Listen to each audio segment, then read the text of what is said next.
Normal school, which grade you study? Which class? I, I study in 7th grade. 7th grade. Okay, good. Wonderful.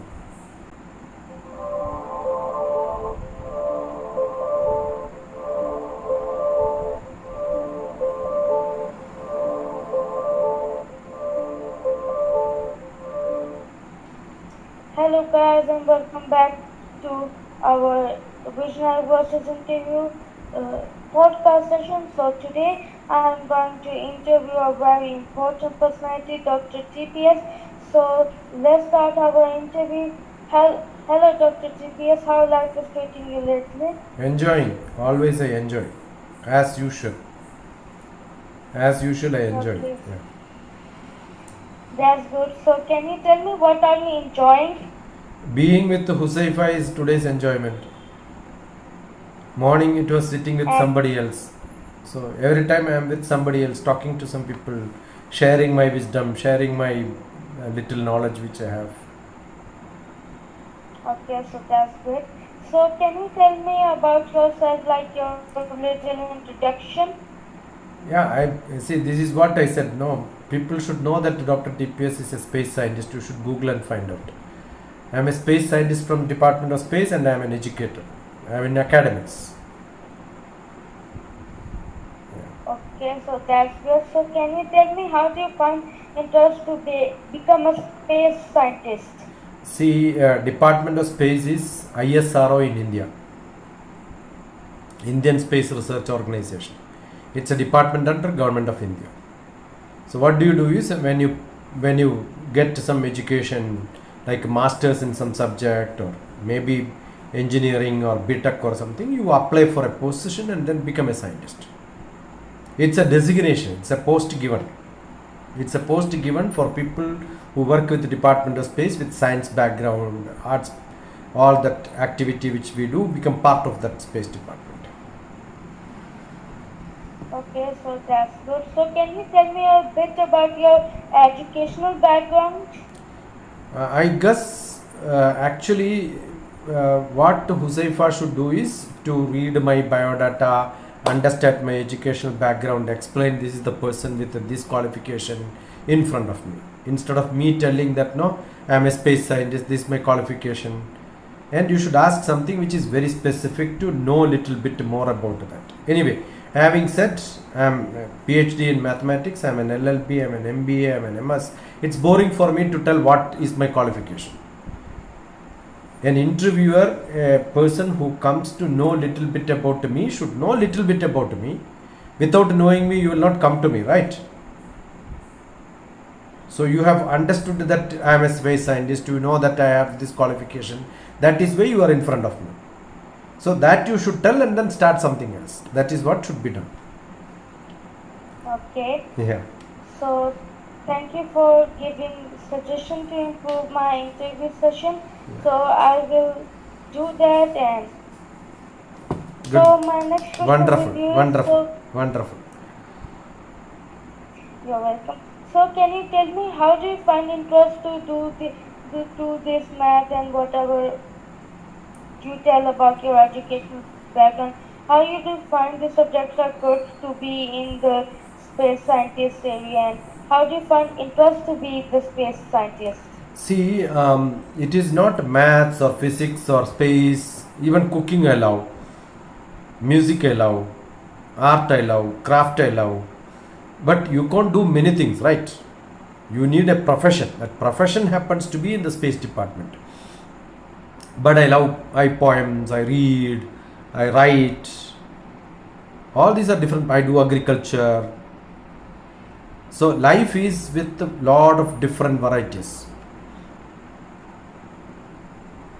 Okay, so thank you for giving your answer. So my next question with you is, can you tell me what do you think the space department, what changes can be bring to it? See, when I joined maybe 30 years back, 35 years back, what space department is doing is not what today space is doing. We have flood, we can take a picture. We have in forest fire, we can take a picture. We can see the sea surface temperature difference and then identify where the fish is available. We can take the picture of the sea and find out whether there is a oil leakage and how the flood is happening, how the disaster happens. So many things are possible, and it also can be used for planning. Where are you from, Huzaifa? In which part of Pakistan you are from? I'm from Lahore. Lahore. So I know Lahore is close to the sea. We know the picture of Lahore will tell that how dense populated it is. No, it's full of people. There are a lot of small buildings. We can find the height of the building. All that is possible. Today, what do you see in your Google map? All these are with the space department, with the space technology, right? That is one part of it. Second part, how are we connected now? Through the internet. There is no wire which connects both of us. From the telecommunication mast, the signal goes to the satellite on the top of the earth. From there, the signal goes to the satellite top.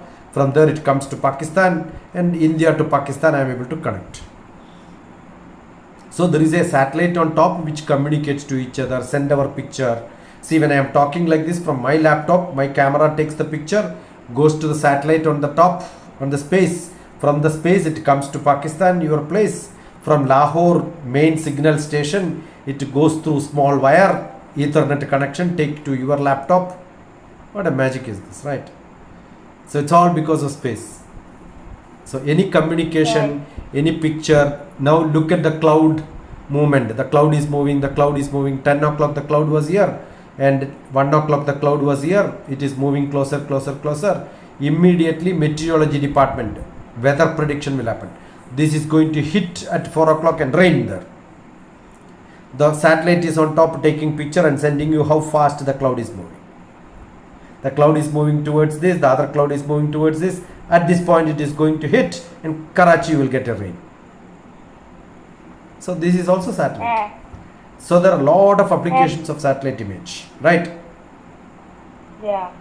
And the most interesting part of this that it happens so fastly that we don't recognize it, what is happening to space. Yes.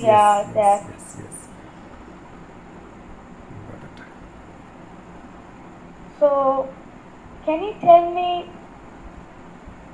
why do you give certificates after someone who take your interview?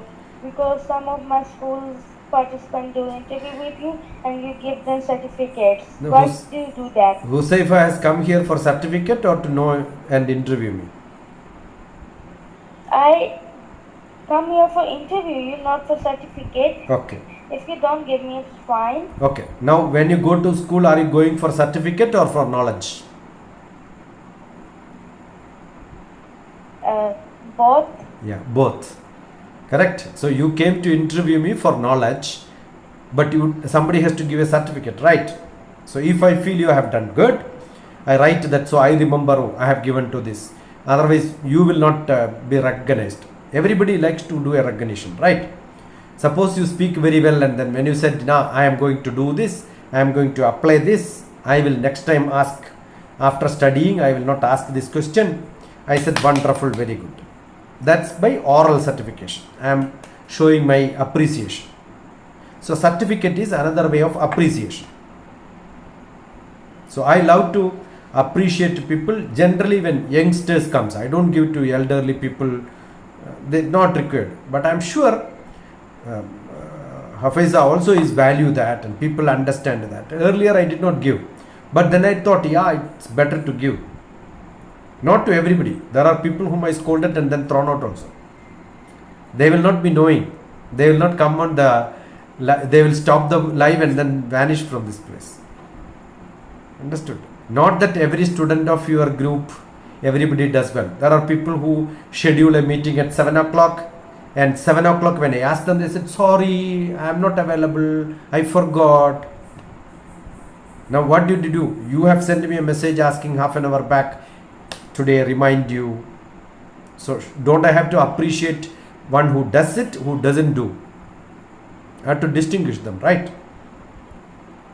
And each certificate I write specifically what sort of a person you are, What is that wordings also you can see I change. It is not a printed certificate to give to everybody. Look at what is that you are doing, appreciate word by word. So it's an appreciation from me. Maybe a very small thing, but it's an appreciation for my happiness.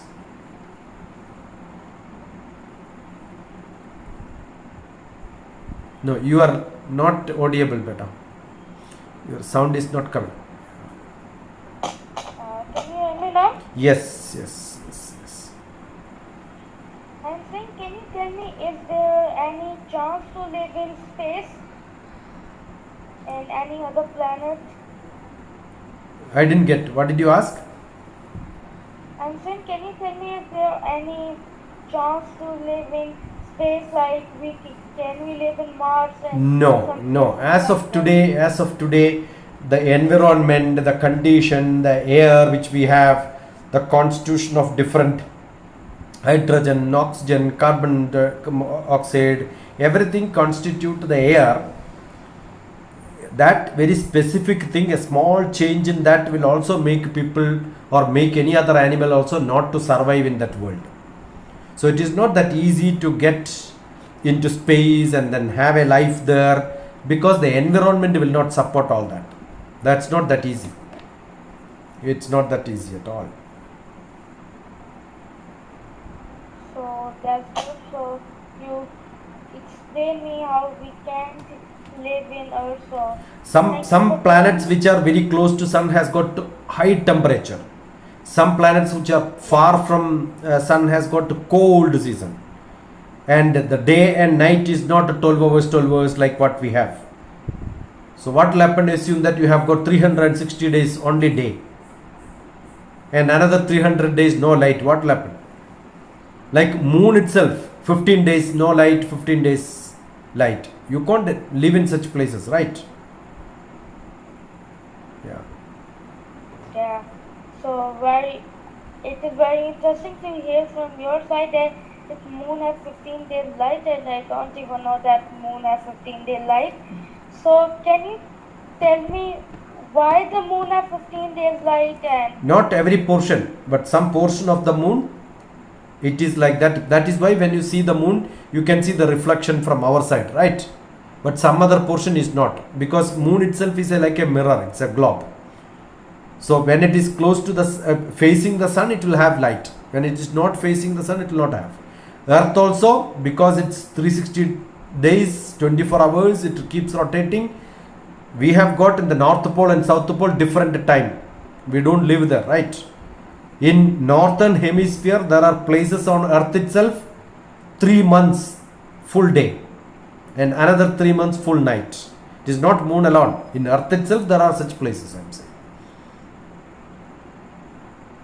oh, that's good to hear from your side. So can you tell me what are some of these areas, so I can research on them and I can. You are good. You have a lot of questions. What you should do is you ask this question, and then I am sure it will give you a list of websites. You look at type like NASA. NASA is the American space. ESA is the European space. Write down like that, or maybe Discovery Channel. Go to Discovery Channel. Put documentaries, Planet Earth, Animal Planets. These are all beautiful websites in which you can learn all this. Science Discovery, lot of beautiful documentaries are there, which talks about every activity which happens on the different planets, solar system. You also have applications available on internet where the calendar of events, what is happening, how many satellites are being launched, where are the different stars available, star stellar constitution. In Karachi today, north of this side, which planets are visible. So when you see the sun, you will know, oh, this planet is this. Like a planetarium, you can create your own planetarium. Knowledge can be created by looking at your on internet, on the laptop or on the phone. You can do that. So thank you for telling me. So can you tell me what are why are some of the places in Earth are warm and some of the places in Earth are so cold that we can't live there? See, the Earth itself is a round one, and in which the equator is the center, and it is tilted to 23.5 degree, So the sun and earth, the sun is in the center, earth goes around and it rotates. So wherever this is tilting happens, on the north pole and the south pole, it is not coming closer to the sun. Only the equator comes to sun. And tilting also happens in the March to September, the earth tilts like this. So when it goes around the earth, up to March to September, it goes in closer to the equator. It goes up and down. So 23.5 degree, 23.5 degree up and down. So when the sun is on the top hemisphere, from the equator it is on the northern hemisphere, the southern part will be cold. And when it comes to the southern hemisphere, northern parts will be cool. And to north, 40 degree, up to Pakistan is 40 degree, 45 degree latitude, temperature is okay. In Karachi you have a different climate, Islamabad you have a different climate. Islamabad is much more hotter sometime. And some season your Karachi will be more hot. It depends on from the equator how far you are. Okay. Yeah, thank you for explaining me that. So can you tell me why the temperature is different in different places? You tell me this. That is because of the distance from the sun to the earth. The sun is closer to earth, the earth is closest to the sun. When it goes around, it is not the center and it going in a round. It goes in an ellipse. Ellipse means sometime it will be too far, sometime it comes closer. When it comes to it is not moving in a exact round like this. Not from the center in a circle. It moves like little far sometime and then come closer, then goes far, and then come closer, then goes far. That distance is what is creating this problem. It is called the ellipse. It is not called a circle, it is called the ellipse. I had a scale in which I have done some where I can show, but it is not handily available here. Otherwise, I could have shown you this is how it is. I made a model of that. That is there in my table somewhere. Wow. Yeah. So can you tell me what the earth is in oval or the earth is in circle shape? Earth is not in a sphere. It is not like a football. It is not like an apple. It is like an egg. The egg has got a little longer side, right? Anything when you rotate too much, earth is rotating like this. So definitely the other poles will become longer and the center become round. And it is not a spherical round and all that. There are mountains, there are deep hills, inside ocean there are a lot of deeper places. So it's not a shape of a spheroid. It's called a spheroid. Sphere. No, it is not a sphere. It is not a sphere. It is called a geoid. What is it called? Earth is called a geoid. Geoid means the shape of earth is almost like an egg shape, almost like a sphere, but it is not. It has got lot of ditches, it has got lot of, suppose somebody says your face is round, does it becomes a flat face? We have got a ditch here, a projection here, dip inside. Similarly, earth also have got ups and downs. You have a good mountains, that means it is projected out. You have a deep sea, underwater, it will become deeper. So these ups and downs are there on the earth. So it's called a geoid.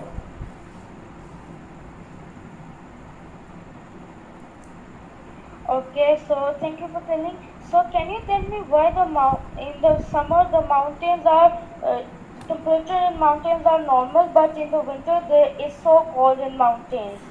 See, when the sunlight comes to the earth, the sunlight doesn't have any temperature. The light is only light.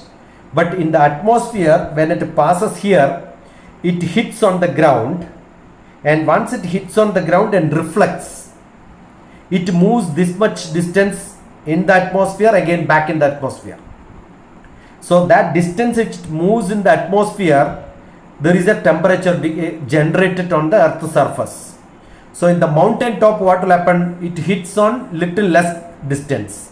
down the ground, it has to come this much also down and then go up. So this distance is what is creating the temperature difference. Number one. Number two, when down area will be almost close to the sea. When it is close to the sea, the humidity also will be more. Humidity more means the water content in the air will become more. Because when you boil water, air vapor will go. Similarly, from the sea also, the vapor goes into the ground. So your temperature, even if it is 30 degree, if humidity is more, immediately you feel that it is not 30, it is 40.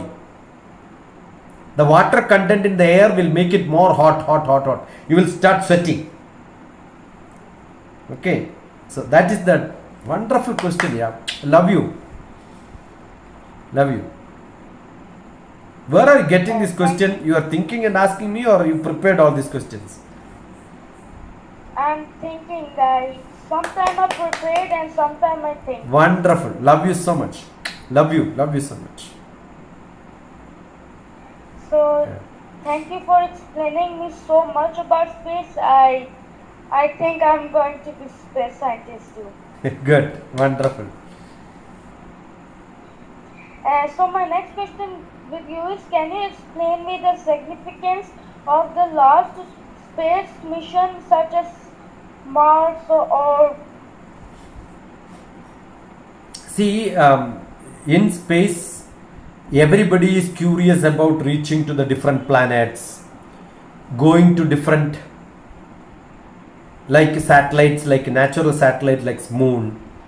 I'm sure there will be a lot of countries sending some rockets, trying to place on the spaceship. On the space, they wanted to make laboratories. Got it? But nobody has landed into Mars.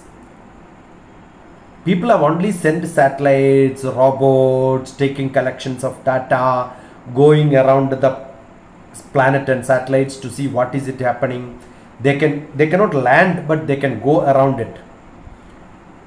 Got it? So such experiments keeps happening so many.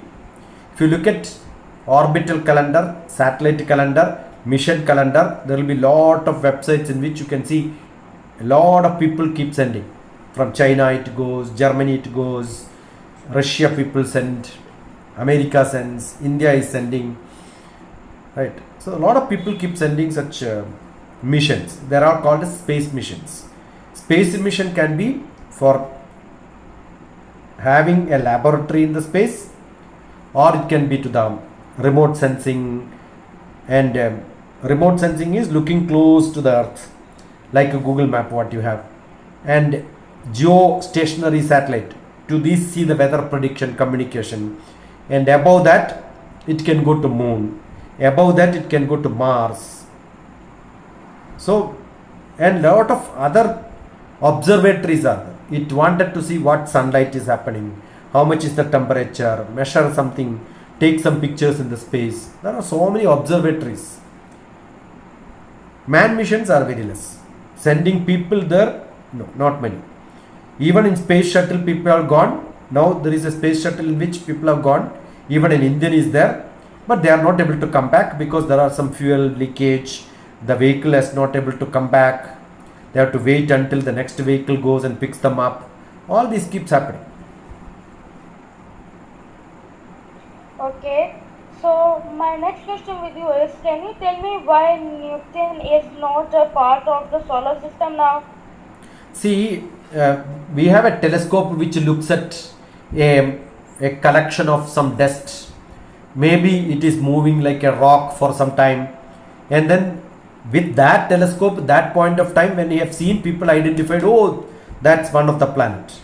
But we got a better instrument, we can identify much better, see clearly. Then we found, oh, it is not a planet, it is only some dust here and there. It is not well connected. How can we call it as a globe when it is disconnected and there are gaps in between? Because of some weight, how the planets moves in the solar system, or solar system moves in the galaxy, because of the weight of the, or the mass of the items which is there. The earth has got a weight, moon has got a weight, Mars has got a weight, Jupiter has got a weight, Saturn has got a weight, with the attraction of each other, and attraction with the sun. Akrishti is the word for attraction in Sanskrit. Akrishti Shakti, Shakti means the force. Akrishti Shaktistu Mahitaya Yadghastvam Sabhimukam Swashaktya Akrishyate. Each person, assume that somebody pulls my left hand, somebody pulls my right hand, and somebody pulls me back. What will happen to me? I cannot move anywhere. So many attractions of different planets, this way, that way, this way, that way. It is getting attracted and it keeps on moving together. It is moving like that. So some dust particle joined together, and then we found some scientists in the earlier generation thought, oh, it's a big planet there. But later we got a better telescope, found a lot of pictures, we found the shape is changing. It is not like a sphere. It gets distributed here and there, so it's only a dust particle. It is not a planet. Okay, so my next question with you is, can you tell me what is the most interesting space mission you have done till now? No, I am not on space mission. My job is, when the satellite will take a picture of the ground, it will give me the picture of the ground like what you have seen in the Google map. Create such maps. The earth is moving very fast. Satellite is moving very fast. Satellite will go around the earth 14 times per day. 1.5 hours it will go one round around the earth. Assume that Huzaifa is moving behind somebody who is running, and you are also running with a camera. When you take a picture, will it be clear? So earth is moving very fast. Satellite is moving fast. It is taking picture, and the atmosphere is 800 kilometer away, 700 kilometer away, 600 kilometer away. Camera is not very close, very far. So when it takes picture, nothing will be clear. So my job is, I am an image processing man. Any picture which is not clear, I can make it better. And that is how the picture in the Google map is coming. So the picture which is in the Google map today is 600 kilometer height. It takes a picture on the ground, and that is why you are seeing, right? So my job was taking pictures around India and then find out what is happening there. So I was looking at all that images. That was my job. Creating such map was my job. Okay, so that's good. So why don't the satellite stay in one place and the earth moves and satellite grab the pictures from the when the earth is moving? So why is not that happening? See, when the earth is moving like that, if I keep the satellite only, that the picture of that area will not only come, right? I wanted to have picture around the earth. So what should I do? The satellite should go. I want a orange is there. I want the picture of the orange. What should I do? The camera should go around the orange, right? If I keep there 24 hours, after that only I get the picture. To keep the satellite there is no method, because I am keeping the satellite, it's also in the space. I cannot tie it with a rope and then keep it there. It always moves. I cannot stop moving it. So the distance is computed in such a fashion, exactly when it is there, it goes around it so that I can take pictures. And earth also revolves around. It is not that rotating, it revolves. 365 days it has to go one round. It also spin by itself. So satellite also have to do all this. XYZ, XYZ. It has to go around like this, zigzag, zigzag. Yeah. Good boy. Okay.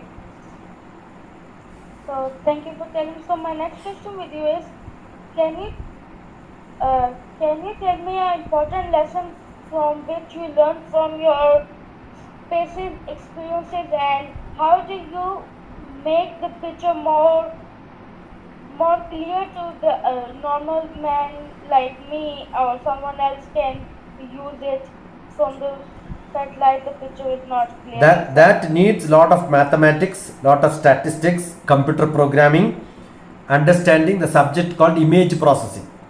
The subject is called remote sensing image processing. So I need a computer to show that. I will look at this and then say, oh, when you look at a picture, some portion is blue, some portion is white. If it is not clear, what do I do? When the in your television picture is not clear, what do? You have brightness control, stretching, contrast stretching, all that we have to do on this image. So that's a process of image manipulation.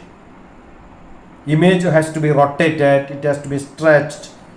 Suppose you take a picture from here to here, by the time you are moving faster and after that slower, what will happen? My nose will become longer and my head will become shorter.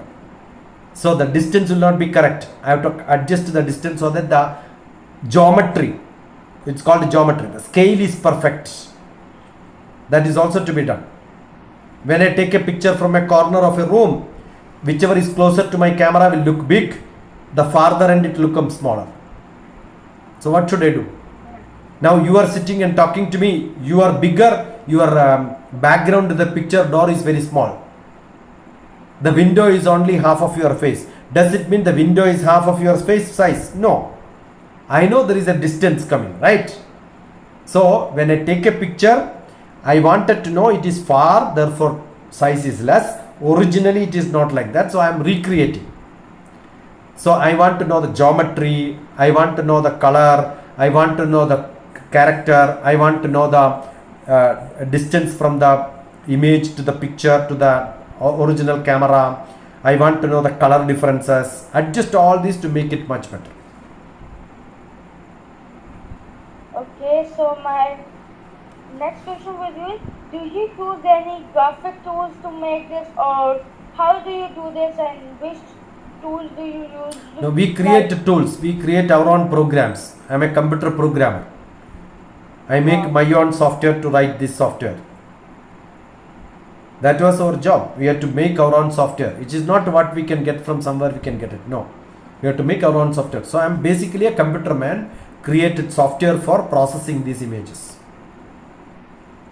Now you have Adobe Photoshop, you have a lot of softwares available. These are all small softwares for small pictures. But our picture is 800 kilometers, two different, entirely lot of differences. It is not commonly available. So we have to make our own satellite data. Each satellite data, we have to make our software separate. Now I am not part of it. I took my retirement.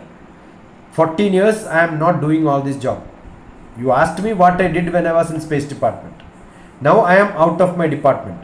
I am a free man, only into education. But this is what I did when I was in Department of Space.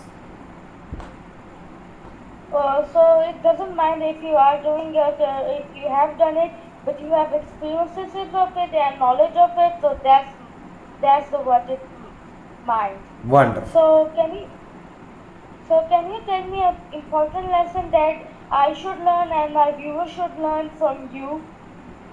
I am sure if you start learning maths, physics, chemistry in the sequence, maths first, physics next, chemistry next, then biology, then social science. If you can study this subject, you will become wonderful. Language is essential. I am sure that will come. Right?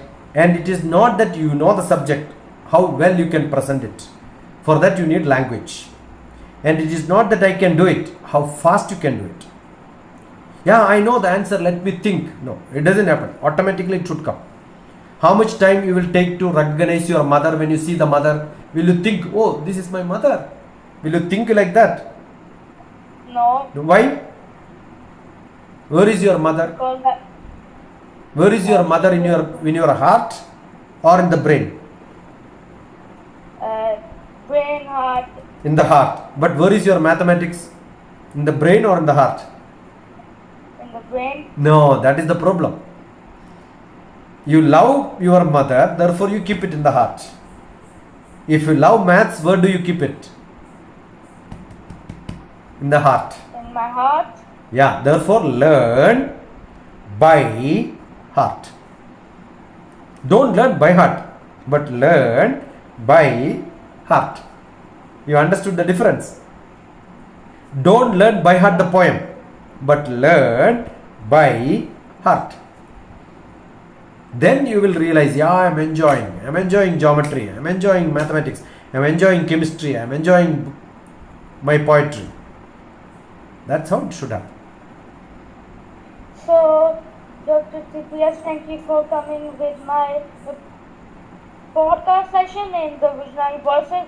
So I enjoy you a lot, and you are one of the most greatest people I have interviewed. So meet you next time with next conversation.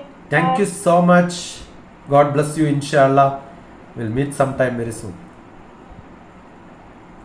Bye.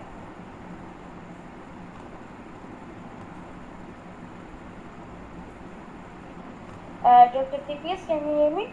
Yeah? I have one. I just want to ask something. So can you give me my